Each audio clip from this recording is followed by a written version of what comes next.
Last week, we had our episode right before the players vote, and we were, of course, hopeful that we were going to get some LCS this week, and of course, JT, we didn't. It's not all doom and gloom, but as of right now, things are still up in the air. We don't know if the LCS Summer Split is happening, although I think a lot of us would suspect still yes. It's not for sure, and I think it's got a lot of people on edge, probably us included. Let's get into those discussions. This is episode 127 of the Clown Fiesta podcast with Blue Jay and JNT250. Jinter, do you want to give a quick recap of the week if you can? Yeah, I mean, on Thursday, LCS happened. There was DSG versus Delta Fox. It was a banger. 2 games. That's all that's it. We can go home True. now. I completely forgot about opening day Yeah, it was of epic. DSG versus Delta. We'll get to those discussions in a little bit, of course. I think one of the most. Let's start with the vote to walk out. So not long after our episode, it was announced like a few hours later. The LCS players announced to. That yes, they were in fact voting to walk out. And then later in the week, it was announced that it was like 90+% of the players all came together and voted yes, which was like I don't know. Is that a surprise? To me, it was definitely a surprise. I think most people are like, holy shit, that's a lot of support for walking out. Well, I know. I mean, we'll talk about this a little bit later, but Doublelift said on his stream that one, he was in fact surprised that every single player showed up for the vote, and that yes, he was also surprised that the vote passed with an overwhelming yes. And then not only so after the vote goes to yes, then it's like Riot doesn't feel like budging at all. They first announced, no, we're going ahead with the games. The games are happening on Thursday, and LCS teams, you better find some replacement players or some scabs is the new term that everybody all of a sudden knows that I never heard of before. Well, it's the So reused old term. yeah, I had never heard of this term. Regardless, I think everyone knows what it is now. So it was like, oh shit, they're actually going to use replacement players. Oh, and by the way, the rank requirement doesn't matter, so you can literally find bronze players if it comes to that. We're all sitting here going like, there's no way, right? There's no way this is going to happen. And so at that point, I think the majority of the community is just going like, eventually Riot's going to come to their senses and be like, yeah, we're going to postpone. But the big surprising thing was that they were even considering that in the first place. Isn't that wild? I mean, it was. I think it was like people weren't concerned. I think as much as they were, as they are before the 2 week delay came out. But when it first came out that things are still going on, sure, whatever, that's fine. But then when they said they're dropping the rank requirement entirely, I think that's when people got a little bit concerned that we were actually going to see like legitimate bronze type matches in LCS, matches that would count for team's record in the summer split, and yes, would have an impact on playoffs and worlds potentially. Like it's been I don't know, maybe like 4 or 5 days since they were still going with that plan, and it's still like I haven't gotten over that yet. I'm still am like, there's no way they actually were like, hey guys, maybe we should just have these teams get some random players and play them anyways for LCS games that count towards who qualifies to worlds. Of course, eventually they came to their senses, but yeah, I don't think I'm ever going to get over that was the plan. Even if it was a short-lived plan, it was the plan. It was like they had said in their own words that the season was still planning to go ahead on the Thursday, and that announcement of the 2 week delay only came out on like mid of Tuesday. Yeah. So yeah, the And of fact course, there that was a bunch of fun memes with it. That was good, I guess. Like it was hilarious. People making all the jokes of like, whether there's going to be player interviews, interviewing some random dude. I know Hotline League, they were joking about it a lot, which for good reason. But yeah, eventually they, I guess we'll say, came to their senses in air quotes, because even that's being pretty generous, and decided to postpone. And then they came out with a response. Should we dig into that a little bit? what, the LCS response or Yeah. mm-hmm. You mean the official update they put out, yeah? Yeah. Mhm. Where should we start with that one? Well, I mean, we'll kind of start right where the article starts, where they bolded a few different points, which obviously were the points that they kind of wanted to, hit home with, but I think it's important to outline those. Number one, Okay. and I'm quoting, we support players, we also support teams, and we believe more than ever in the LCS. That was kind of like the first headline they opened up with. And if you go ahead and read the article, you can kind of see what they mean by that and a little bit of their reasoning towards it. But it seems to me that the most important thing that Riot is trying to deal with currently is having the teams who are operating within the LCS being economically sustainable and viable for the future, the future both being the organization's future and the league future, because these are franchise teams who are permanent partners within the league. Which if anyone saw the Thorin video that came out today, they might have a hard time believing that. We'll get to that topic later in the show, more towards the end. But clearly, believing in economic sustainability is, I mean, kind of cap, honestly. Like, maybe they believe it, but if they believe it, like, I don't know how they see the world in which we get there, going the way we are now, right? I'm not trying to be all doomer, but we can acknowledge that the way things are going right now, it's not going towards economic stability or sustainability, as they say. So, like, that's a little bit like, okay. Yeah, I mean Um, go it's ahead. it just seems that, at least in terms of the wording and the language that they provided in this initial statement, it does seem that they are prioritizing the economic sustainability of the league over the developmental pipeline of the tier 2 scene. They did mention, within that statement, that they don't want economic sustainability to come at the expense of the tier 2 scene and the tier 2 region, but let's not ignore that that is exactly what's happening right now.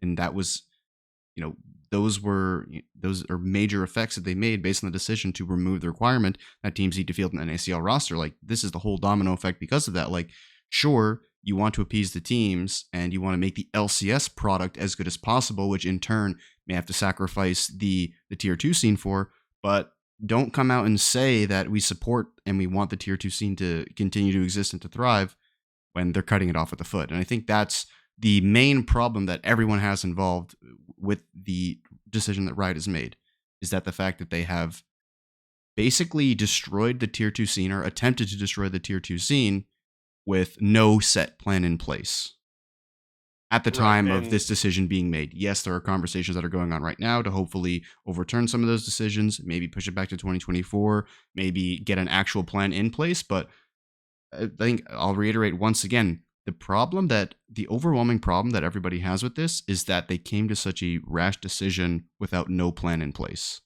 right, right. And I guess part of their plan is adding an additional 300K to the NACL, which is like, I don't think that's enough to really support the NACL, in all honesty. It doesn't seem like they're that committed, because I don't think that's going to save the NACL, you know? Yeah, I mean, the extra 300K that they basically in this statement wanted to say as like a plus is like, oh, look at us, we're investing some extra money into the scene. Well, that is money that was likely going to be going towards the NACL teams regardless. If the old system was still in place, teams were getting a kind of a stipend of 300K to help with their Challenger League rosters to begin with. Yeah. So it's like, oh, So here it's we go. like, Now you get an extra one, even though like, now you're getting nothing for the rest of your existence. yeah, and it's like, I want to be like, okay, they realize that they do need to put some effort and some funding towards this. It just doesn't seem like it's really enough. Doesn't seem like it's really going to make a difference. And what else did they do? They started delaying. They delayed Asset Day. They delayed all this stuff. And again, like you said, there's not really a plan to go forward. And then they also came out with a response to the asks of the LCSPA. Perhaps we should dive into that.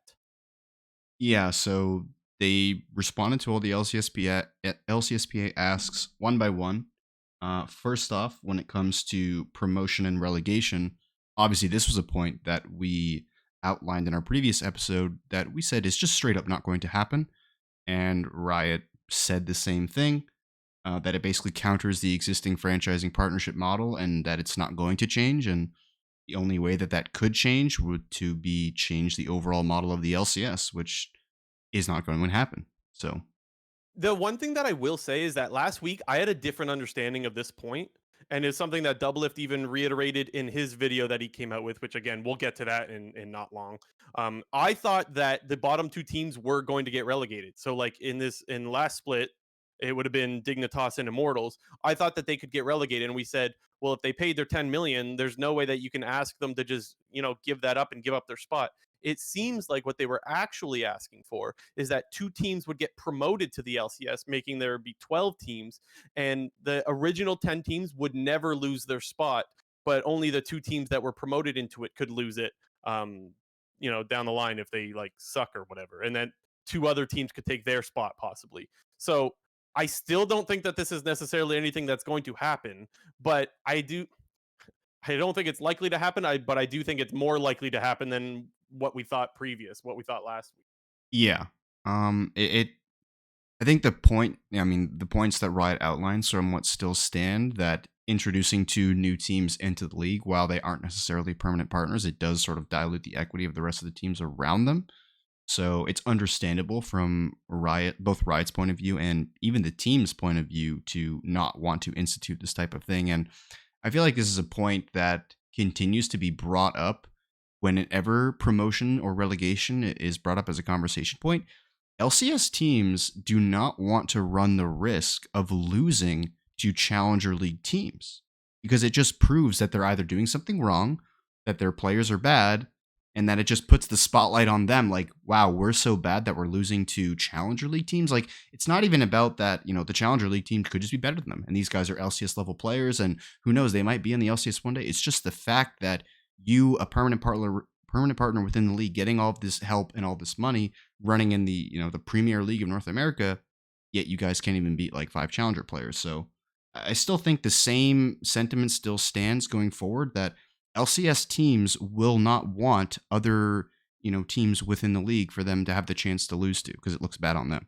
Yeah, there's not much for the LCS teams that paid their 10 million plus, maybe their 20 million, whoever, depending on what team, but that paid their 10 plus. There's not any good reason to want other teams in it. Like you said, the only thing that could happen is it looks bad because you lose to a challenger team now, and you're like, wow, we paid 10 million, and then we like, you know what I'm saying? So like, where is the benefit to the teams that paid big money to be in this league? So again, this does not seem like a point that I think is more likely to happen, but I think it's important that we go over that, just because last week we didn't really accurately depict what the LCSPA was asking for. Hmm. Let's go on to the second point. Yeah, the second one was Riot guarantees LCS minimum contracts for the following year for 5 players who win NACL Summer Finals. And And go ahead. um, I mean, basically, Riot countered similarly to what I had thought. Although I think at the time last week we thought that this was for LCS, not for NACL. I don't remember exactly, but I think I remember when we were talking about this, we thought it was LCS. But Riot's sort of counter to that was that players should rise to LCS based on merit, potential, and team fit rather than a forced mechanism. And I think that's something that everybody can agree with, and see that side of the argument, that you shouldn't just be promoted to the league purely because you won the finals. The team who wins finals doesn't necessarily comprise of the 5 best players. Yeah. I also think part of the confusion could be that the article where they respond is like not in the same order, the same bullet points. Like their second point in their article is like lined up to like the fourth ask or something. So there's a lot of confusion there as well. I don't know why they did that in their article. But regardless, I kind of agree. Like, um, winning summer shouldn't necessarily guarantee that you go to the LCS. I kind of agree with that actually. Yeah, one thing I just thought of, I want to say now that I think that in the asks that the LCSPA put out, they didn't say NACL, they said LCS. But in this Riot article, it says NACL. I want to just double check that, but Now it's getting confusing. yeah, see, okay. I just looked this up on my phone. It says in the LCSPA asks of Riot, they phrased it as Riot guarantees LCS minimum contracts for the following years for the 5 players who win the LCS Summer Finals. And in the LCS, in the World Esports article, it says for the 5 players who win NACL Summer Finals. Yeah, see, now that gets confusing now. So now I've just realized, last week when we were talking about this, we assumed that it was LCS players who were just getting like re-upped, guaranteed. But in this version, where the LCS is talking about, it's for the 5 players who win NACL Summer Finals. So, well, I guess we were confused there, or there was some confusion there. I think the points still stand that you shouldn't just get promoted into the LCS because you won the Tier 2 league. It's not as simple as that. I agree. The next point is the 3 out of 5 continuity rule. This is where teams provide greater. They say teams provide greater continuity/structure than players, not changing. You want to explain that a little bit more? Yeah, so we didn't have the best understanding of this last week when we were discussing it, but I think we were pretty much on the right track to where if a team decided to drop their entire NACL roster, if 3/5 of the players on that team decided that they were all going to play again together for the next split and or year, that in fact that the players now were in control of the decision making in terms of their ability to be added or dropped from the team. So I still agree with what I mentioned last week with regards to getting clarity on the topic. I don't think that it would be the best thing for the league itself if the players were given the power to control rosters over the teams, because it could end up in some sort of hostage type situation. While I think that is unlikely, it's still a possibility. And, I once again I kind of agree with what Riot is saying here when it's like teams do provide a greater continuity and structure than players do. That's just kind of how it always is going to be. Yes, there is exceptions. There's going to be dysfunctional teams who don't necessarily operate within the best interest of their own players. There's going to be players that are playing for themselves and not the team. But overall, you know, I don't think the rule should be implemented anyway. Yeah, and again, this was also not that clear. Like, this is one of the issues that, and you mentioned this before we go live, this was also something that wasn't very clear. And I'm sure that the LCSPA is being more clear with Riot when they're having discussions on this, but like, it would still be nice if they're very precise in what they're trying to ask for, even when they're announcing. Because if they're going public with all this stuff, it would be nice for the public to understand what they're saying, because it could have easily, and this is how I interpreted it. Let's just say there's 10 NACL spots like there is now. I thought if you were the 10th team or whatever and you won, I thought that meant that if 3 of the 5 players stayed together, they could stay in the league as an 11th slot in the thing, because there's no maximum amount of teams that could be in the NACL. I didn't realize that they were kind of taking the power away from the original org that invested in those 5 players. So like, it sounds like that doesn't mean they get their own spot. It means they just completely strip the power away from the team that had signed them previously, Mhm. which again, more confusion. What's next, Jinter? The next one was that Riot commit to a revenue pool for player salaries of 300,000 per NACL team per year. And to that, Riot basically said that that shouldn't be necessary, and that other tier 2 leagues around the world are thriving on their own without any forced income. I think they were pointing to examples of the various European regional leagues that go on, and then the Challenger League scenes between the LPL and the LCK. Yeah. So here's the problem that I have with that. I don't think it's fair to say, oh, well, all the other regions have minor leagues that work well on their own. Like, yeah, but North America does not. And you say that you want to, support this league. Well, then support it. And I think this was something that I had heard of a long time ago and I completely forgot. But Monty recently brought up the player versus thing. Have you heard of this or no? No. The player versus thing. So again, I don't have the most up to date info on how long this lasted, but it was a company that was partially owned by Riot or Riot invested in, and they were running. From my understanding, is they were running the high school circuit, and they were the only ones that were allowed to run high school leagues. And so, if high school teams wanted to buy into the Riot supported league or whatever for high school, they had to go through this company called Playerverse or Player Versus, and they were charging high schools a crazy amount to join this league. And because there was no one that was allowed to compete with them, the schools were just like, well, there's no one offering a lower price and it's way too expensive for us to join. And so there was a lot of high school students that obviously would have been playing League of Legends, but instead weren't. Now, I don't know Never how even knew long. this. Yeah, I don't know how long this went on for, but the point is that Riot did have a hand in blocking young North American players from playing League of Legends. Again, I don't know how long this went on, and this was just a high school thing, but the point is, it's I'm not surprised that there's a lack of North American talent when there's a system that's actively stopping kids from playing League of Legends, right? We've heard It's a lot of discussion recently about it was Nate Shot that recently mentioned in that one clip or whatever, like there's not a lot of kids going home after school playing League of Legends. Well, a big part of that might be because some of the high schools that are funding esports don't want those kids playing League of Legends because it costs too much to join a high school League of Legends league.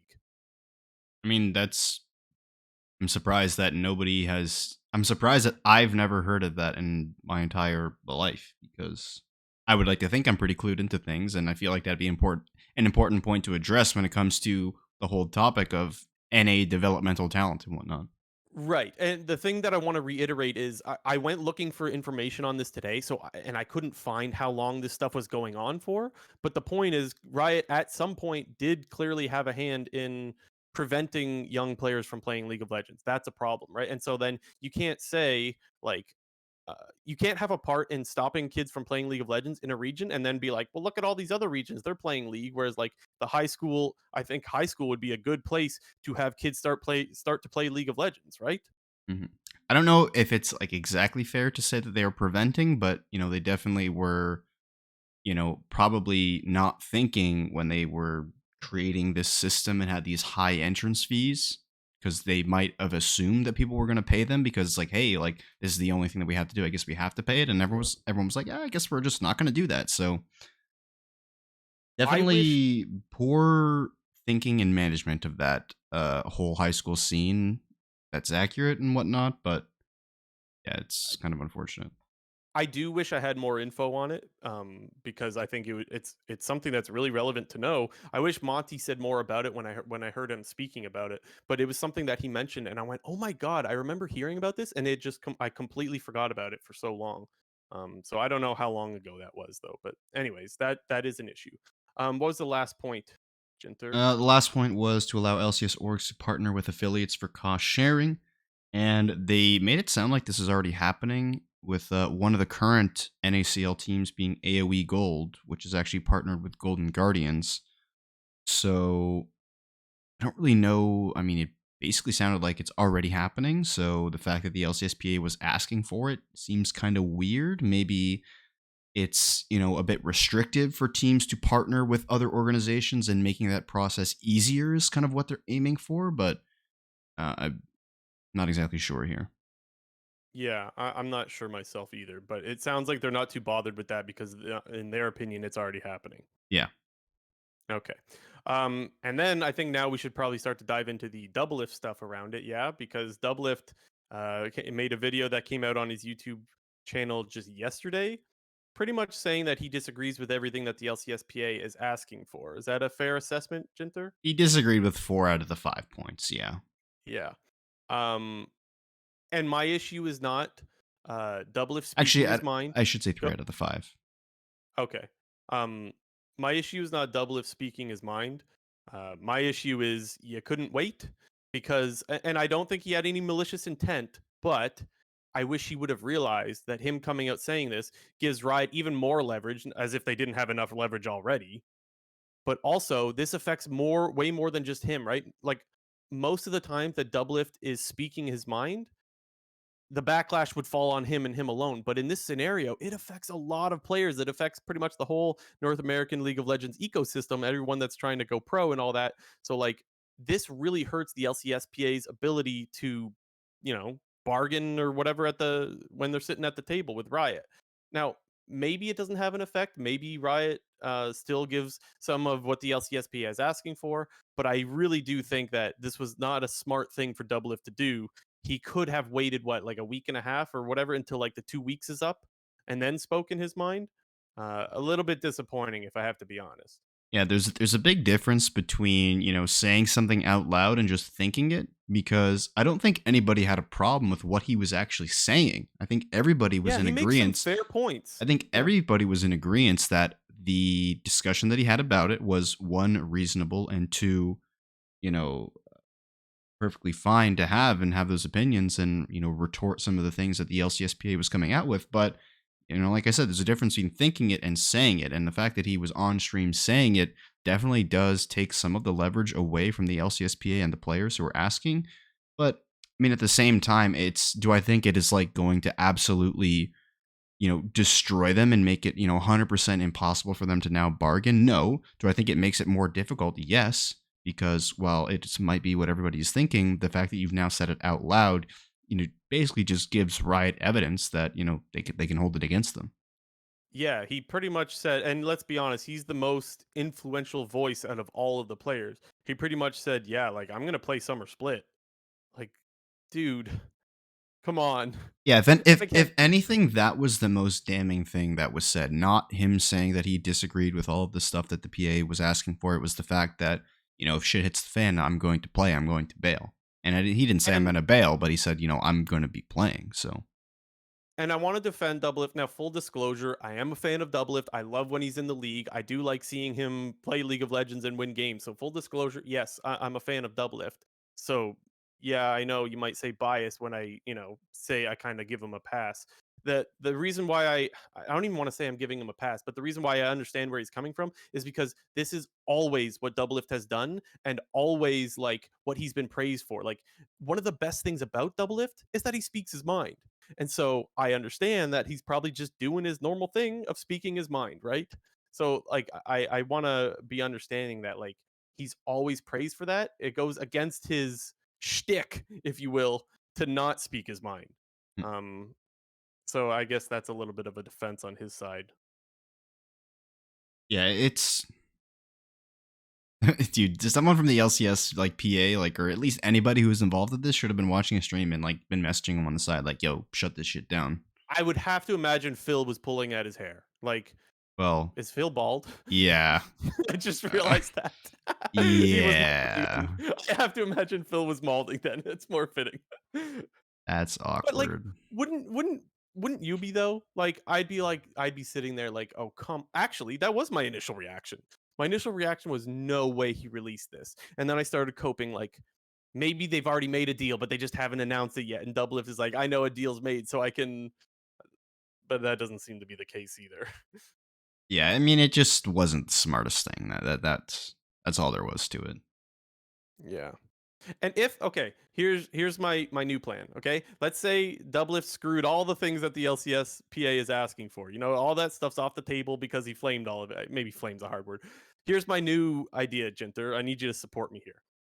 They give up on everything they're asking for. Instead, they just ask Riot, "Hey Riot, can you guys just make a new client? If you guys fix the client, we'll just play Summer Split." And then everyone around the world is now NA fans. They're all LCS fans because they've never fixed the client in like 100 years. It feels like, and they should fix the client. And that's one thing that I think every League of Legends player can agree on.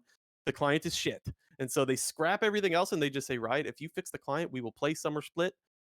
And life goes on. What do It's you fun. think? It's funny because like whenever all the like when they obviously transition from like the old client to the new client, and then for however many years it's been now, people have been complaining about the client. I have never personally experienced any big issues with the client up until like a year or two ago. Like now I'm with the rest of Really? I'm with everybody else Oh, now. Like we okay. got to change the client because in the past I was like, dude, this thing works perfectly fine for me. I have almost no problems with it. Like I don't. Why is everyone so mad? But I'm one of those people now. Like dude, Actually, now that I I have to think about it, relog after every game. Like it'll just be like waiting for stats, waiting for stats. Shit doesn't load. Exit the client. Oh, I can't reopen the client. I have to wait 10 seconds because then it appears as multiple tasks in my taskbar. Oh, shut them. Oh, open it. Oh, it doesn't work. Yeah, whatever. I just realized that this was about 4 or 5 years ago, but I had the same revelation where I was like, I don't see what's so wrong with the client. And then yeah, eventually you start to hate the damn thing because you start to see all the things that are wrong with it. Anyways, I'm glad you're on my side, J&T. So we're in agreement, right? We just scrap everything. We ask for a new client. Yeah. Sure, that works. Okay. We are That's Plan B. the LCS is now heroes. Okay. Um. Anything else on this stuff? Yeah, actually, one other thing because I wanted to bring this up because it's something that Mm-hmm. you've been talking about for many years now. Okay. One thing that Doublelift mentioned, I think this was specifically when he was talking about the salaries for NACL players. One, he was kind of making the point that he doesn't think that NACL players should be getting paid as much as they are, which, it sounds bad, but you can't really disagree with the point that he's making and the fact that Mm-hmm. a completely green in quotations pro player who's joining the amateur or challenger league scene for the first time, like they shouldn't be making near the same amount of money as like a player who's been in this scene for a year or maybe a veteran who's been in for 3 or 4 years. So I agree with that. But the point that he was making after that was actually that he thought the LCS should cut down from 10 to 8 teams. And I was like, oh my God, like that's the Blue Jays special right there, reducing the teams. I don't even think that's a Blue Jays special. I mean, yes, I've been going on about this for years now, but I've heard other people go on about it as well. I don't know. To me, it's the Blue Jays special. Yeah. Um I think he's kind of right. I mean, the main thing that Obviously. was interesting is that like someone actually, a person heavily involved within the LCS came out and said it. because I feel like this is a sentiment that has been talked about by the community, but never at all once mentioned by anybody within the scene themselves. Well, I think the main reason for it is the reason that I've been going on about as well, is that because having more teams, like if they do the Valorant system where they bring in 2 more teams into the league, you do further dilute the player base, right? Like now you got to spread across the good players instead of spreading them across 10 teams, you got to spread the good players across 12 teams. Like that makes the region worse. And so like like I'm trying to think of like who are the really good players on bad teams. I guess like Santorin, for example, right? I know he didn't have the greatest spring, but we could still acknowledge like Santorin should be a good player and should be playing in the LCS, even if there is only 8 teams. Now Santorin's not stuck on Dig; he might be on one of the other 8 teams. You know what I'm saying? There's less. Yeah, you're not pulling the players apart rather, and so that's something that's really important. Um, Oh, we also I do want to mention the Monty stuff. I actually have a lot of Monty stuff to talk about this episode, which is pretty rare. I'm usually not a big Monty fan. Um, he came out and basically tweeted like I think this was before the delay of the 2 weeks delay. He basically said he was challenging. Help me paraphrase here, Jinter, but basically said that he was challenging the casters of the LCS to come out and say that like they're going to be unwilling to cast games if they go ahead with playing like bronze players and whatnot in support of the players. And me personally, I actually agreed with that. Again, I don't normally agree with Monty on a lot of stuff, but I think he made a really good point. It would have been nice to see that. And then they announced a delay, and then there's all of a sudden, I don't remember who exactly, what casters or commentary people or what personalities came out, but then all of a sudden you saw a lot of them come out of the woodworks being like, yeah, I didn't want to be a part of those broadcasts anyway. And it's like, do you get credit for waiting until they announce a delay to wait to say that? Like, You don't get I the credit. understand. I don't. I completely understand. It's not easy to come out against the people that are paying you. I totally understand that. But the players just did, right? Like, if the players don't have the LCS, a lot of them don't have the skills to be regular working human beings that can work a 9 to 5. A lot of them, their skill set in life is League of Legends. So if the players put everything on the line, it would have been nice to see the LCS personalities put that on the line as well, and they didn't. And so I personally was a little bit disappointed and was fully like, Monty, good points, honestly. Yeah, I think there's obviously a difference between, obviously best case scenario, your casters come out and, agree with the players and promote the same message and the same stance as they are. And then there's the other side where you just don't say anything because, you're not as important in this conversation as you are the players. But then there's what they did where they didn't say anything and then the announcement came out and then they agreed with them. So they're kind of like they're playing the fence a little here. So Yeah. Which like if I'm gonna defend Doublelift, I'll defend the casters and all that stuff as well, because I honestly think we have really good fucking casters, and I mean that not just skill wise, but like morally. I do think they all, all of them. really are pushing for the players here. It's just I wish they would have said that before, like they could have said it earlier, and so that's what's a little bit disappointing because I do think they're good people, right? Oh, good I just people. think Yeah, they yeah. kind of missed the boat. Sorry, I was trying to bait you into something, but it didn't happen. Oh, I know what you're trying to bait Oh, me okay. into. Gotcha. I think. Okay. I Yeah, was I gonna say won't get something baited. like a few minutes ago, but I forgot what it was. I can't think of it again. It was something to do with Uh, Doublelift, but I'm if it comes back to you, we can bring it up even if we're further along down the line. This episode shouldn't be that long anyway, so if mhm. it comes to you, we go into that. I guess one of the last things we should ask people is, or not ask, well, I guess ask people, but I want to ask you, JNT, is what are the chances that summer split happens, right? As of right now, the rumor is that negotiations are happening and they're getting somewhere apparently, right? Mhm. Do you think we're likely to see the LCS summer split, or do you think we're not going to see it?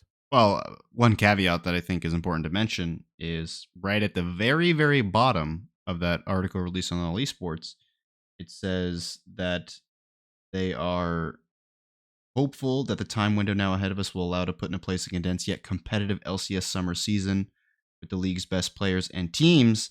But then elsewhere, they also mentioned that if they do not get the league going within the extended 2 week period, they will threaten to cancel the summer split. And we've already seen a little bit of that with them pushing back the summer finals ticket sales, as well as also mentioning that North America would not be participating in Worlds if the summer season does not happen. So That's quite a card to play too, that's right? that Like, seemed to be like the big, return from Riot. It's like, hey, we're threatening to cancel the season and and threaten your world's opportunities. As kind of the LCSPA was like, well, we're not going to play. Well, Riot's like, okay, well, you're not going to play. You're not going to Worlds. So, and and all of the it's funny dreams and hopes of all the teams and players are wanting to go to Worlds. it's funny because last week we asked like, is the LCS and Riot going to cave to the Players Association? And then they play that card, and you're like, oh damn. Because even Doublelift said like, whoa, whoa, whoa. And so now you got to be asking the question, okay, are the players going to cave to the LCS and Riot? Yeah. And the answer might be yes. Like, especially after Doublelift coming out and kind of hard trolling, no offense. Um, I think the LCS will happen, and I don't think the players are going to get a lot. Now that I could be wrong, and maybe that's not so bad because one of the main ideas behind this walkout is, hey, we just want you to bring us to the table, the discussion table, whenever something like this happens. So like maybe the players have made their point, because like it's not the end of the world for Riot, but the players did still make them postpone their league by 2 weeks, which well, clearly they don't want to postpone their league 2 weeks, or else they wouldn't have scheduled it for June 1st, right? They clearly wanted to start June 1st. So the LCS, I'm sure, is still a little embarrassed by what happened. So it's not all good for them. And maybe the players did make their point. But at the end of the day, it's more looking like the LCS might be sitting in the driver's seat now. Hey, maybe I'm like being super cynical or something, but I've mentioned Okay. this a couple times now with you, not like on the podcast or anything, but the release date of like when Summer Split was supposed to happen didn't come out for like the longest time. And normally Summer Split is supposed to start within the second or third week of June. So do you Uh think huh. this was all planned in advance to one, like, hey, we're going to pull the rug out from under NACL and cancel the thing. We're also going to speed up the timeline to the start of summer to give them less and less time to do this, but then they still did it. So I I just thought of think that on the spot there. It's like, dude, like, is there a I like specific the, reason why they started on June 1st? Like, why are they starting 2 to 3 weeks earlier than normal? It's like, it was all planned. okay. My honest answer is I don't think Oh, yeah. starting the LCS so early was planned, I but don't think so either. I want to be there with you. Though. Like, can we just pretend? Like, yeah, man, evil LCS. Like, let's just we just pretend like, yeah, they were clearly they were clearly trying to screw over the players, and they got them good. Yeah, Riot rigged, Riot planned. Yeah, Buster Boy, Riot planned it all. Yeah, thank you, Buster Boy, in the live chat. I agree. On a more serious note, though, I do think that them waiting very long to announce it kind of does point towards like we don't want to give the players a lot of time to react, right? Because this was announced not very long ago, what, like 3 weeks ago or something like that. Whereas like It was they've been sometime trying. like near the beginning of MSI. They've been trying to get rid of NACL for a couple of years, as Phil said. Phil said the first thing that was on his desk when he started with the Players Association 2 years ago was that they wanted to get rid of the NACL. So like they've been thinking about this for a long time, and I'm sure the vote happened quite a while ago. And then they wait till like early to mid May to announce it, like just 3 weeks or so before that. Like, yeah, I actually do think they delayed the announcement. I just don't think they started the LCS season earlier for that. Hmm. Only a But little bit planned. we can pretend though. Okay, I'm down okay. with that. I'm down. Fucking Riot. I don't know. I mean, I think Summer Split's still gonna happen. If I had to guess, we're probably still like, I'm nowhere like worried that the split is gonna get canceled fully. I'm probably like 80 to 90%, probably in more near the 90% in terms of the split going on. And they did mention a condensed summer split. I would assume that they would probably just go to 3 day weeks in terms of gameplay, similar to what we saw when the LCS was a 45 game year long season. So I would assume they play Tuesday, Wednesday, Thursday, or Wednesday, Thursday, Friday, something like that. I would have to think. And then playoffs is still goes on as normal. Presumably they want to keep the finals at the location in Newark, so that couldn't get affected Yeah, at all. So I would assume that there'd be no changes to the playoff timeline. It would just be like an expedited regular season. yeah, they do. They can do super weeks and crap like that. And yes, the ticket sales are on hold right now as well. For the finals, like you were just kind of talking about there. Big Buster Boy just reminded me about Dom's tweet. I almost forgot. So Dom was saying, he said, I've been in this industry long enough to know a mark when I see one. Listening to Philip Aram showed me everything I need to know. And he also said, just like everyone else. He's playing the whole industry just to further his own career. If this change does, if this does change anything for the good of the players, it's just a W on his resume when he inevitably tries to move on. This, to me, what I hated this take because I thought so much the opposite. The more I've seen Phil on camera talking, the more I think he's actually really good for the players. And the examples that have been brought up is that when uh, when TSM was going through their shit with Reggie, Phil could have been making a huge stink and gone public with a bunch of crap. No, he decided to keep it behind closed doors. Same thing with the Danny stuff. He decided to keep it behind closed doors, not because he's trying to cover it up, but because he thought that Riot was taking the right steps to fix these issues and to make sure they don't happen anymore, right? Like there's still an investigation going on with Danny right now, as far as I know. If Riot does not take that stuff serious and, you know, Phil doesn't feel like Riot's doing a good job with the investigation and stuff, then I think he will go public like he did now. I think the reason why we're only finding out about Phil now is because this was the time where Phil had to go public. He said many times, like, the last thing he wants to do is go public. And he's right. He didn't go public with any of that stuff.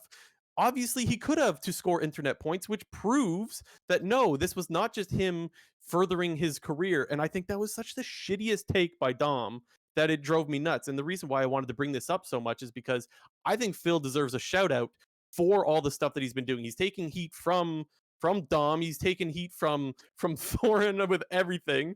He's going on Travis's show. He's going on a bunch of stuff. He's doing so much for the players, and he's been such a good voice. And like we had talked about last episode or 2 episodes ago, there were so many people doubting that the LCSPA ever did anything, and clearly he brought all the Ourselves players. somewhat included. You, not me. I'm just gonna say. Okay. He proved that he could bring together the players when no one else thought that he could. Even Doublelift said, like, there's no world where I ever thought we would get all these players together to come for a vote, and he managed to do that. I just have so much credit to give to Phil that it drives me nuts when I see takes like that that are just so bad.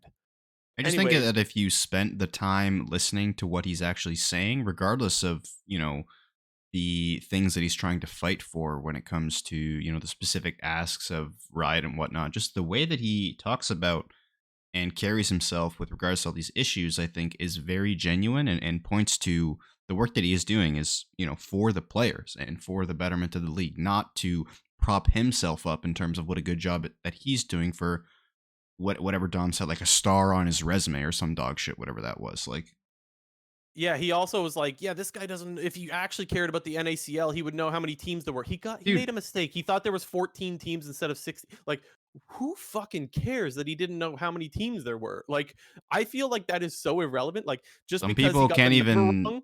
some people can't even name how many states there are in this fucking country. So I guess you're in Canada, sorry, but I bet you I can. I would assume that everybody could up until there's like apparently, and when I became of the age of like 12, 13, 14, 15, 16, like everybody's just a fucking dumbass or something, I guess. For the sake of not going on way too much of a tangent, after this recording, we'll go over them. Okay, you just try to remind me. I'll try to see how many states I can name. Okay. Anyways, I just think it's really important that we shout out Phil because I think he's done such a good job and he's taken a lot of shit from people he shouldn't take shit from. I think who cares? Just because he didn't know that there was 16 teams in the NACL last split, like then he's not standing up for the players because of that. That was fucking Yeah. stupid. And so And shout out to Phil. I'm done ranting.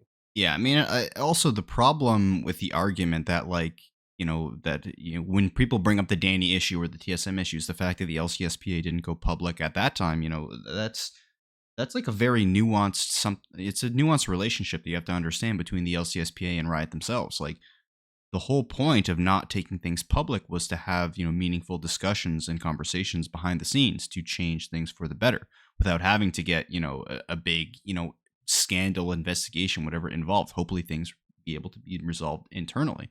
And as you mentioned, and as Phil mentioned many times, this was their like final straw where like, hey, like we have to go public with this stuff. And the fact that people are using it as ammunition against him, that they didn't go public with all these previous issues, just doesn't make any sense because that's not how a players association functions within a league. Yeah. You rarely see, with traditional sports, players associations, getting up in arms. When they are, it usually has to do with the collective bargaining agreement, which is kind of what we're talking about in here within the LCS. Yes, it's maybe a small portion of, a big collective bargaining agreement, but it's got everything to do with it. Yeah. Shout out Buster Boy for reminding me of that. I can't believe I almost forgot. Like, I, I was like all day. I was like, I got to talk about this. I can't forget. I can't forget. And of course, well, yeah. Okay, before we move on, just to remind people if you're enjoying the content, like button, comment, and subscribe, guys. We do these episodes every week. We are live at twitch.tv/Clown Fiesta Podcast. If you would like to join us at 7 p.m. East Coast, 4 p.m. West Coast, you could follow us every week. Go follow the Twitch channel and join us and help us like Big Buster Boy just did because he's kind of pog. Yeah, subscribe and stuff. Okay. Now, was there anything else, JNT, by the way? Maybe I cut you off if there was something else you wanted to say on the whole. I don't think so. Okay, so let's move on to the Gen G Arnold stuff because, dude, I love when he tweets. He always makes a lot of good points.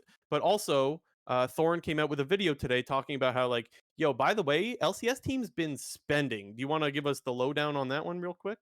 Yeah, so Thorin came out with the video, and in all honesty, I only watched this video 30 minutes before we started, so I will not remember everything that was said and whatnot, but the main takeaway from it was that, according to Thorin, $170 million has been spent on the LCS in terms of players and coaches' salaries since the beginning of franchising.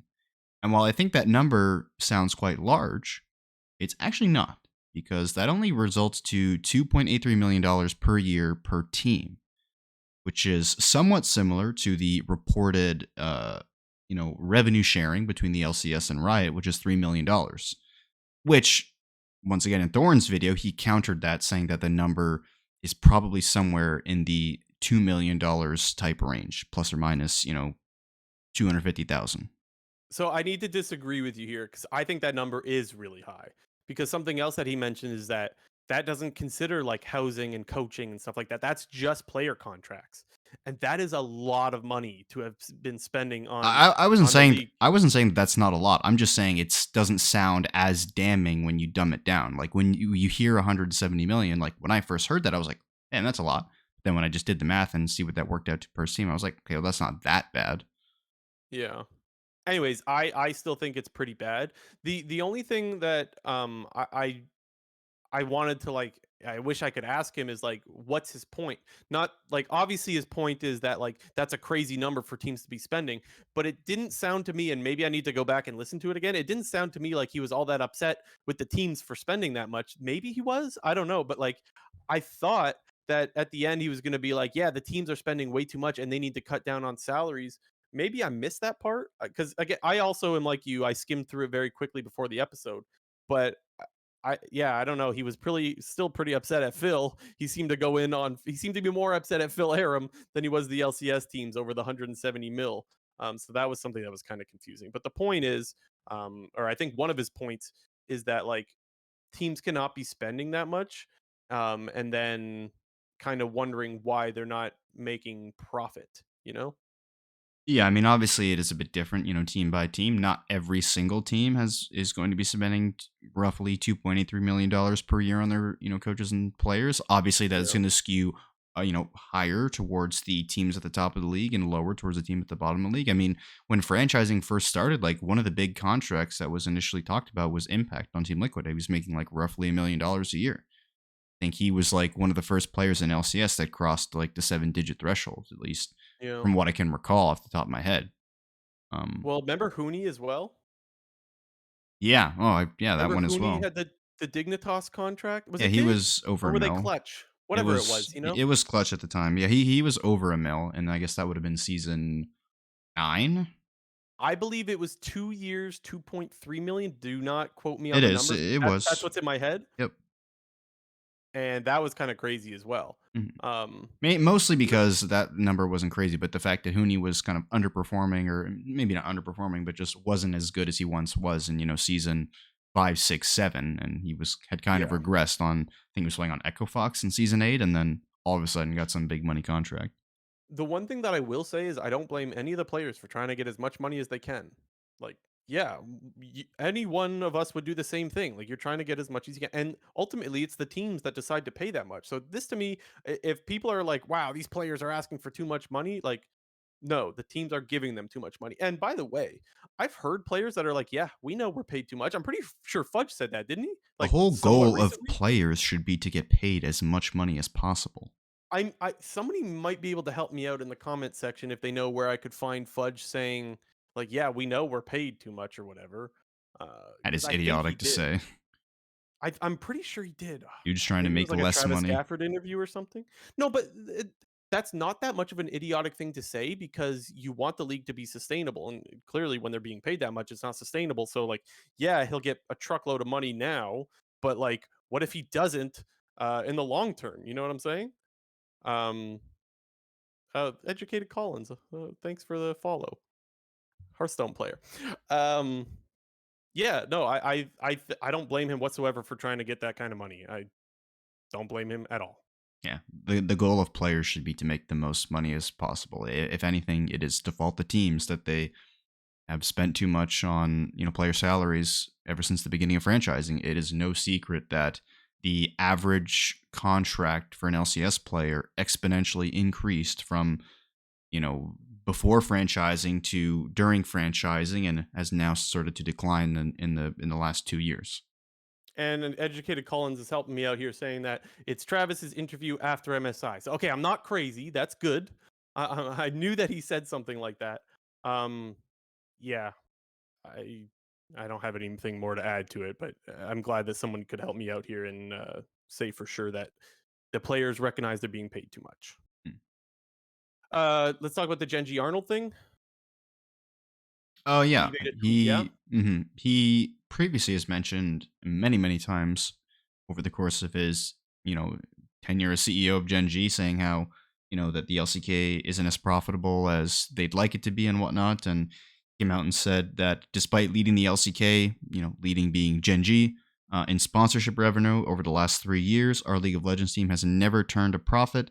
A new business model is needed, and kind of goes hand in hand, similar to what Thorne was discussing. His main point being that teams are spending too much money, and especially when your league is not succeeding. I guess we'll use this in the context of LCS, not LCK. But if your league is also failing, you're not going to get you're not going to get the revenue that you're probably seeking. Yeah, and one of the things that I love about his tweets is that just the same reason why we always praise Doublelift for speaking his mind, he does the same thing. Like he's recognizing like, yeah, I am part of the Gen G system and like and all that, but like it's good to recognize that there's problems with this and this can't keep going on.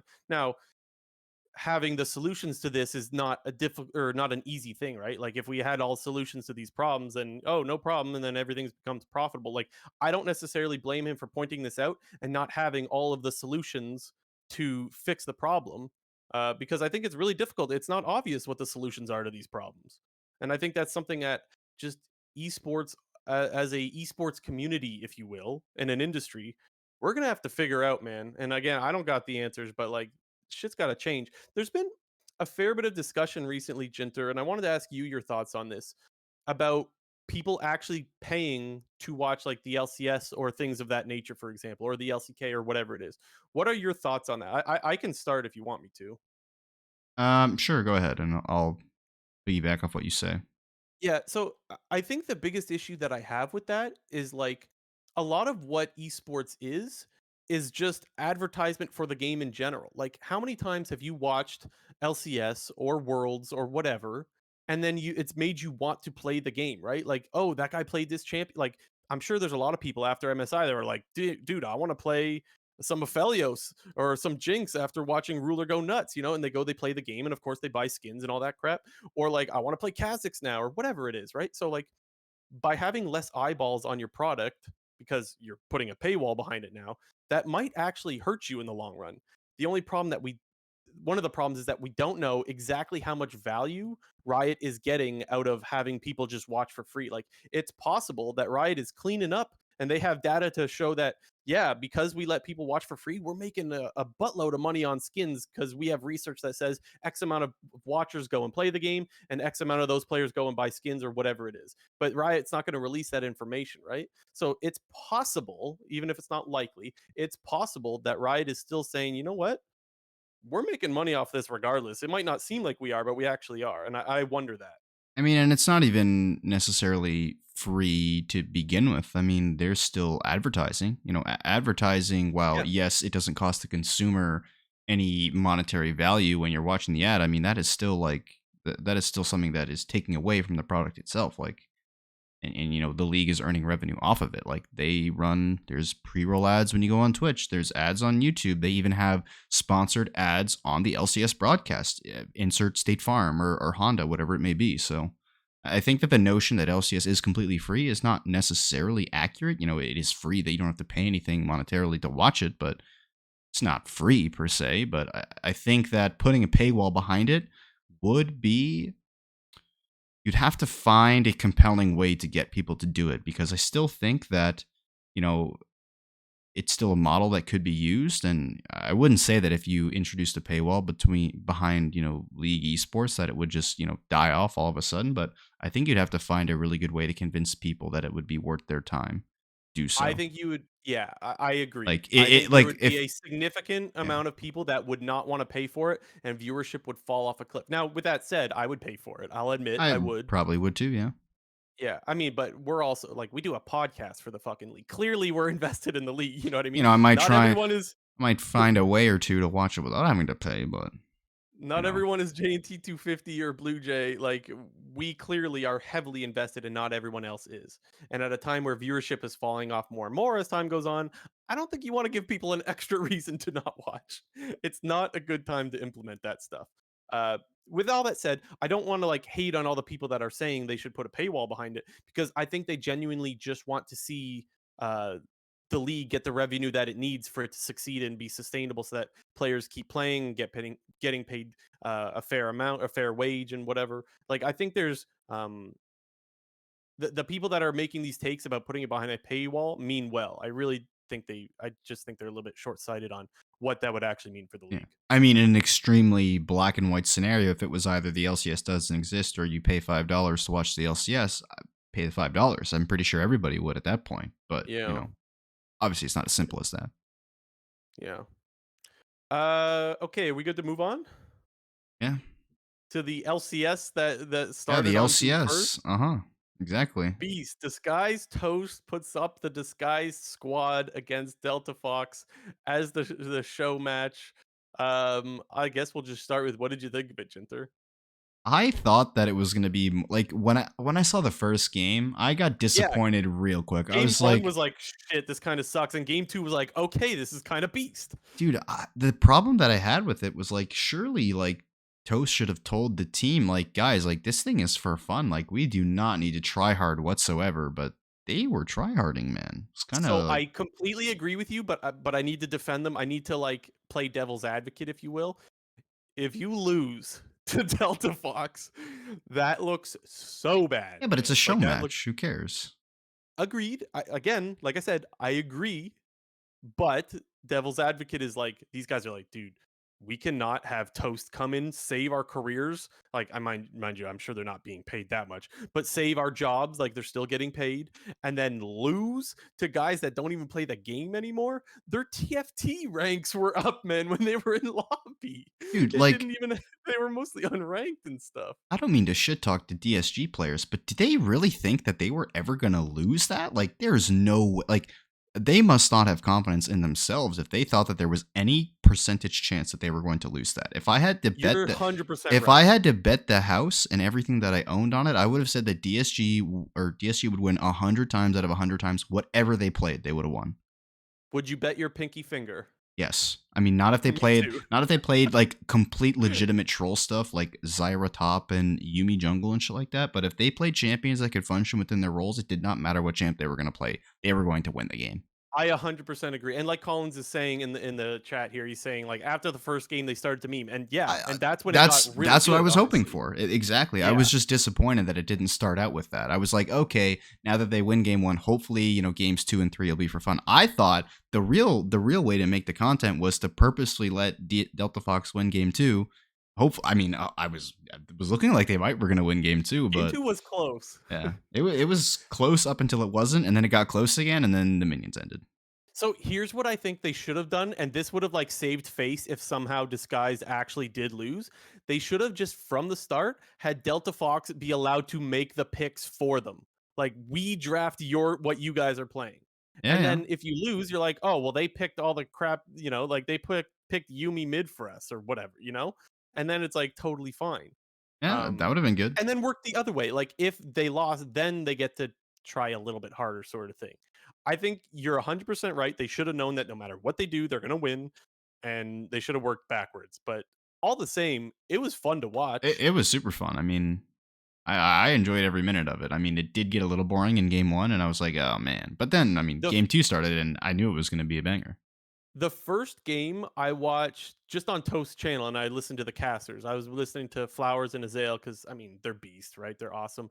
But then I listened to a little bit of the Delta Fox comms, and then game two I was like, I gotta listen to more of the Delta Fox comms because I mean let's be real, those guys are freaking hilarious. The one thing that stood out to me and I thought was so funny was that like anytime Cutie had like a plan, or if Voyboy had a plan, the opposite player, different page every time. If Voyboy's like, I want to do this, I'm a Cutie Pie's like, nope.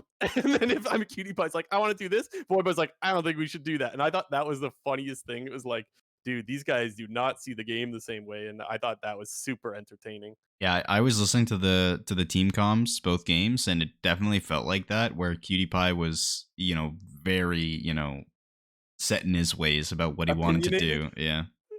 The He thing did is, not though, want to do too much. He was like kind of getting a bit emo towards Dyrus after the first game, like with his jungling and whatnot. But so, yeah, dude, it was like awkward. I was like, oh my god, like this is getting kind of awkward for a show match. but it Like was this the shit is for fun. Like, why is Dude, Cutie it Pie was the getting perfect mad? amount though. It was the perfect amount because like those guys have a way of even though they have like strong opinions, still making it feel like lighthearted and fun and like they're still all laughing and all that. Even though like they're serious about what they're saying. They're like, "No, I don't think we should do that," or "Yes, I think we should do this." I It thought was Dyrus was still getting flashbacks. a little bit, yeah, but it was Like, still funny. Like it didn't go too far. I would say it was on like the edge of going too far, but it was perfect. it And I mean, was the they viewership was were pretty good. riding that edge then, because I thought like Yeah. they were about to go off the deep end at one Oh point. yeah, 100%. But to me, it was still really entertaining and didn't go. In my opinion, I didn't think it went too far. Maybe No, the others disagree. it didn't, but it was like it was getting to a point where like it felt like a real discussion was happening, and like I was like, damn, like guys are getting serious about this. Yeah, and then there was like 100K viewers with Tyler one, but like 84 without. Can you explain it? I didn't understand the I've tweet because no, I have I think it was Travis that tweeted it. no idea why he did that, because the viewership included all of the other co-streamers anyway, which included like LS, Cage Roll, Dom. Uh, there was Toast himself was streaming it. Yeah, All of the Delta Fox players were streaming, or I don't know about all of them, but because of Boy wasn't, but I know that Cutie Pie, Shifter were. I don't know who else was.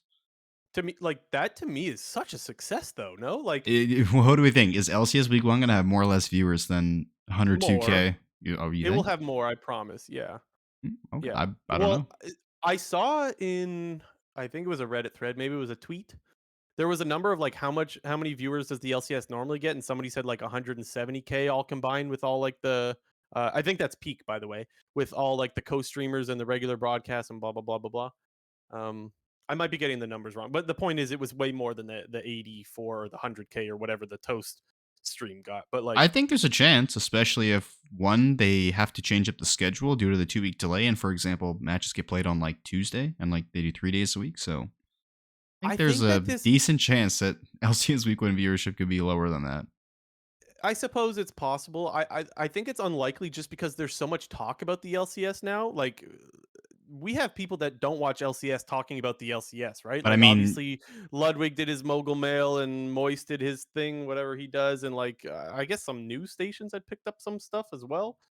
Like people are talking about the LCS, even though it's not the greatest reason for people to be talking about the LCS. People are talking about it. And so I would gather that on opening day of LCS Summer Split, I would say it's normal than it normally would be, like for let's say first day of LCS Summer last year, for example.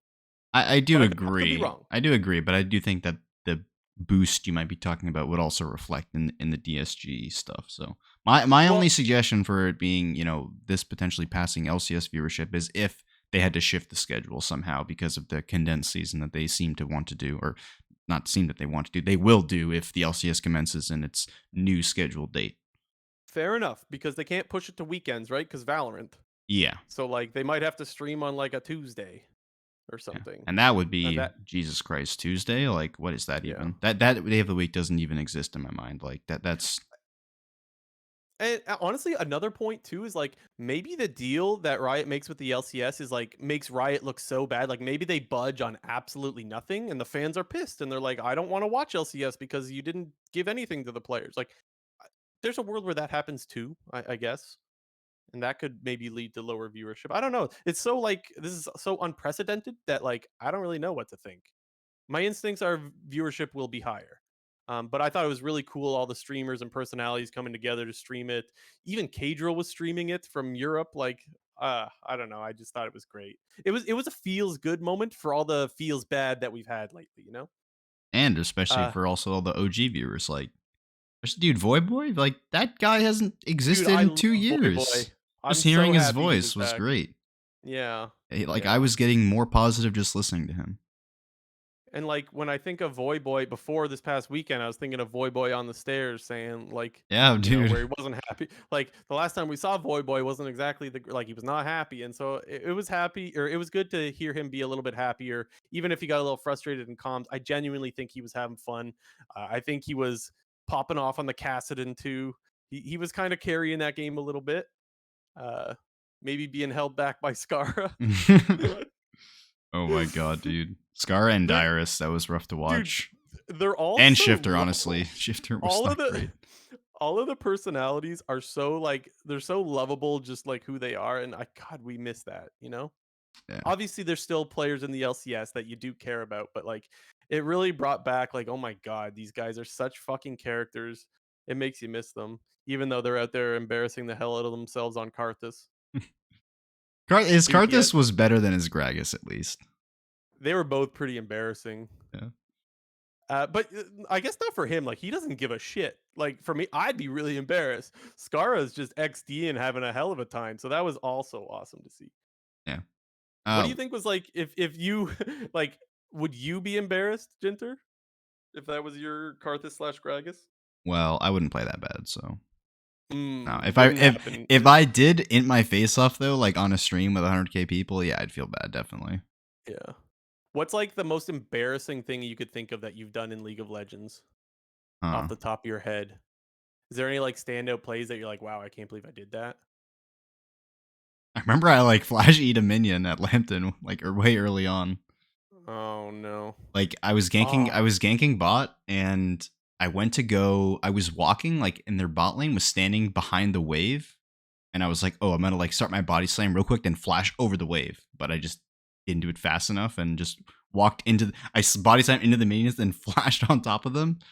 But I don't know. I've there's been like so many just random misplays. Like I couldn't think of one. Yeah, I can't think of any. I should be able to think of something. For some reason, I can't. I guess the only thing that I could think of was in Champ Select. I'll admit I was this guy, and I feel bad about this to this day. But this was before when like trading roles was like, you had to swap.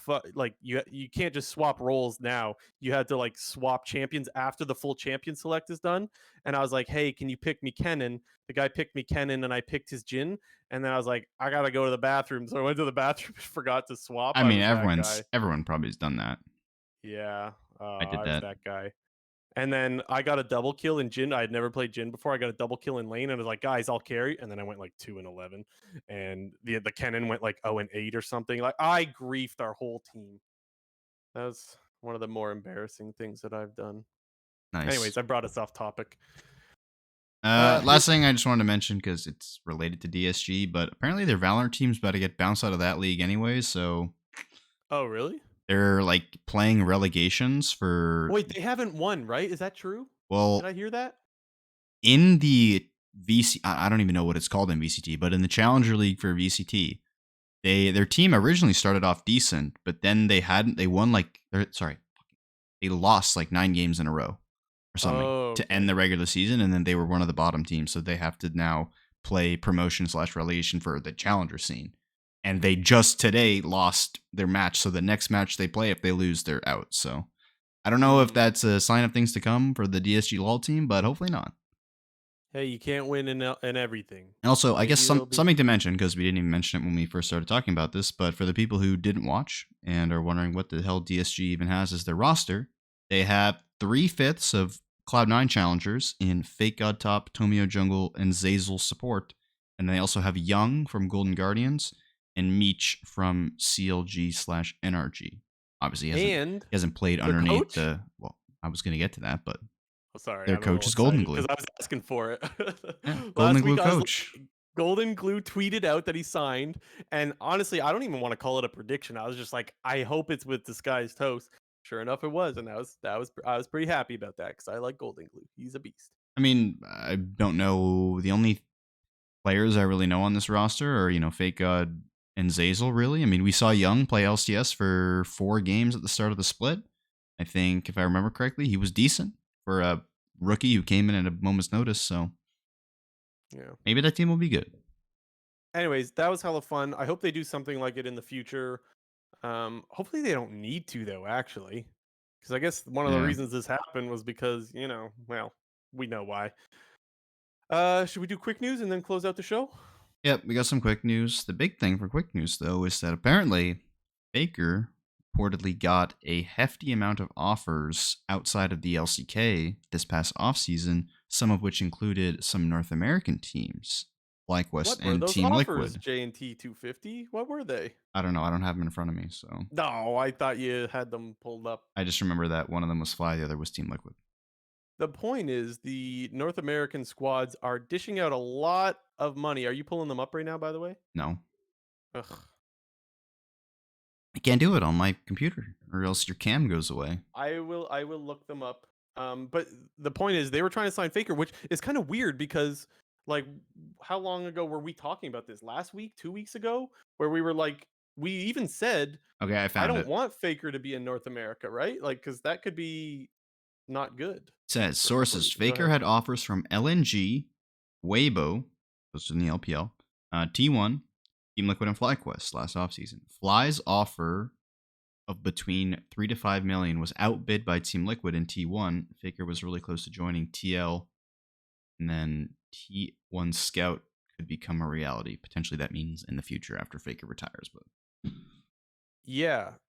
That is wild to hear, mostly because we also just heard about how much teams have spent since franchising started. And obviously, it's no secret at this point that teams are losing money, but also viewership has been going down. It's like, it's wild to believe that these offers were ever on the table.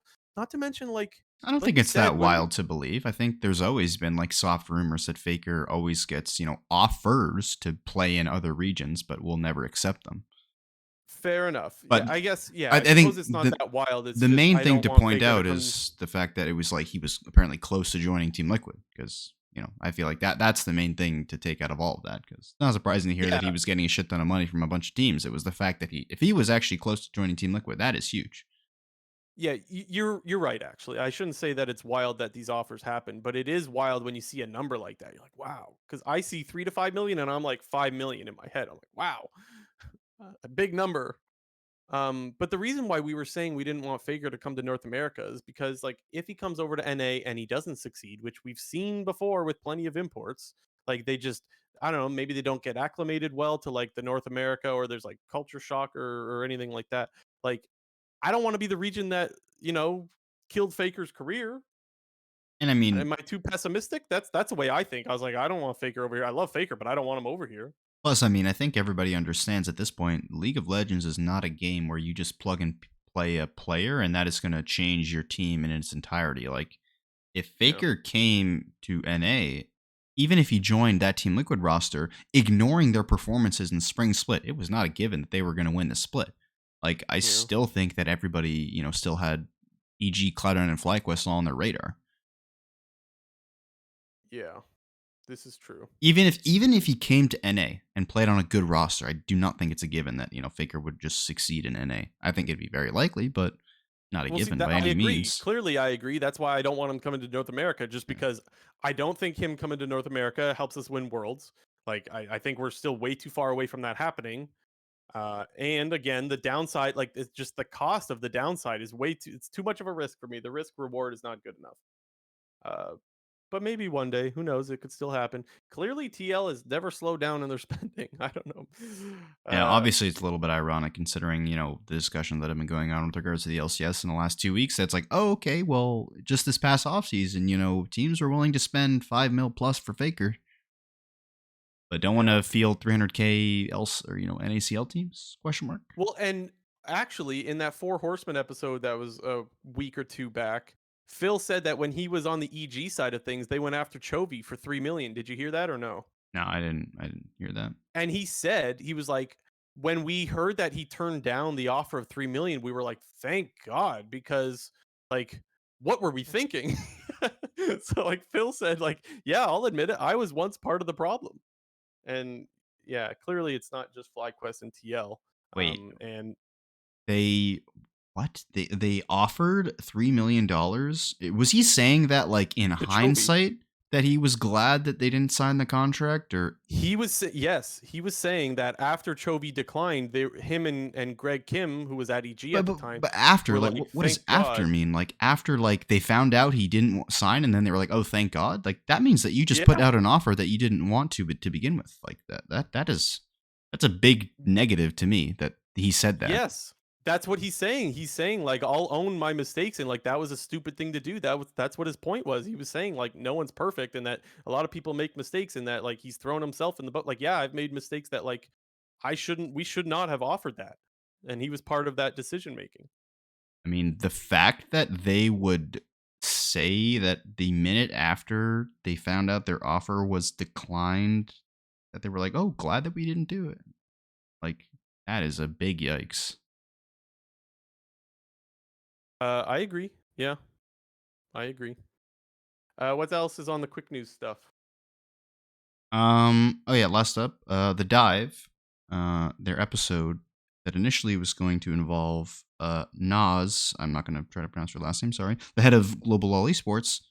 They were planned to have a Q&A on the episode of The Dive, which they unfortunately had to delay due to the ongoing discussions between Riot and the LCSPA. So here's why I was disappointed by that. I don't blame them for not doing it, because like we said with Doublelift, it would have been nice if he held his tongue for a week or so. And I think that's what Nas was thinking with this, was like, hey, maybe we shouldn't do that episode because it doesn't help us at when we're at the table sitting there with the LCSPA. I just wish Doublelift would have done the same thing. But also, like, why did you announce, like, you should announce that you're doing an episode like that if you're not sure if it's going to be shipped. Clearly, like Azael, I think was the one that tweeted out, like he obviously thought that it was going to ship, but it's a little disappointing to be like, yep, we're going to be open with the community, because we don't get a lot of that. And then nope, never mind, shut that door and let's not talk about it. Yeah, I mean, from what I can recall, Nas is relatively new to her position, and I don't think she's made like a single public, somewhat facing appearance because she was supposed to be in that interview with Travis Gafford and John Needham. That didn't happen. She's done it in the past with Travis, though. Oh, has She's done she? a thing with, yeah, I think last year. Maybe I can't even ever recall hearing her speak or say anything. So I've definitely heard her speak. She's not like an absolute dum dum, or at least I that's I not the wasn't feeling I get. I wasn't gonna call her that. I just was more saying like she was supposed to be on this video with Travis, like that interview with John Needham that happened, before MSI. That didn't happen. Then Travis was supposed to release a video with her later. I don't recall that video ever happening. And then she was supposed to be on this video with the dive, and that's not happening. So Yeah, I guess lately you're right. Like there's been a couple of times rather where she was supposed to be talking with the fans, or it just taking an interview seems for the fans and then kind of bailing. This I understand though, right? Like I don't like it. I wish they wouldn't have told us that they were going to do it and then not release it. But from her point of view, she's kind of screwing over like their negotiations, right? So like I get why she's probably like, "Hey, we can't release this." As frustrating as it is.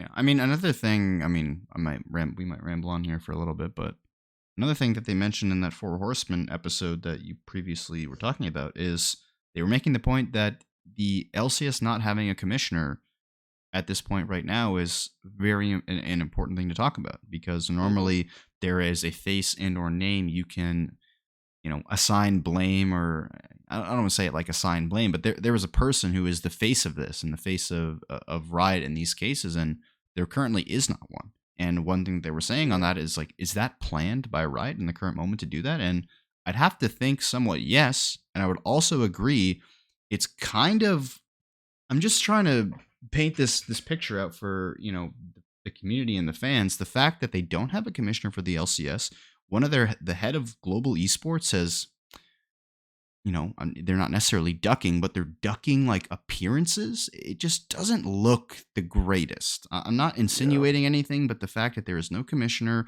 while all this has been going on and the global head of all esports has not said a damn word makes no sense. And in all honesty, we should have seen the writing on the wall with the John Needham video, because I feel like there was a lot of things that he said in that interview where it's like, oh, okay, yeah, maybe, but then all of that's kind of coming true. So, yeah. What do you mean? What's coming true exactly? What? Because they were discussing about like the future of the league and whatnot, and how like revenue and all that. But Hmm. John Adams like, oh yo, everything's okay, yeah, but we're slowly realizing that it's all not okay. Yeah, see, that's what I thought. Like, I would say it's not true what he was saying in that, like, oh, Yeah, we're that excited about the future of esports, but they're not really building not in North yeah, America that's anyway. what I So, mean. like, Like he was talking about the future, but there's no more future, or at right, least the okay, future is quite bleak. yeah, we're on the same page now. No, I kind of agree. I kind of agree. Let's put the tinfoil hats on and say yes, it's all planned to not hire. I like this conspiratorial episode we have here, where we just pretend Riot's absolutely evil, which maybe they are, or absolutely they are. Anything else on this episode, J&T? Here, should we close it out? I think that's it. Yeah. So I guess a little bit longer of an episode than was expected, considering there was no fucking games outside of two disguised host games. But yeah, thanks for joining us, guys. Appreciate all the help in the live chat. Got a lot of help in the live chat this episode, as we normally do. We'll be back hopefully next time, same time next week. We don't know for sure, so again, I will tweet out like I always do. Go follow me at bluej_GG. I'll tweet out when we go live. So if you want to catch a live show, do that. Um, yeah, hopefully we get LCS soon. Hopefully we can continue to do episodes. And we'll see you guys next time. This has been episode 127 of the Clown Fiesta podcast.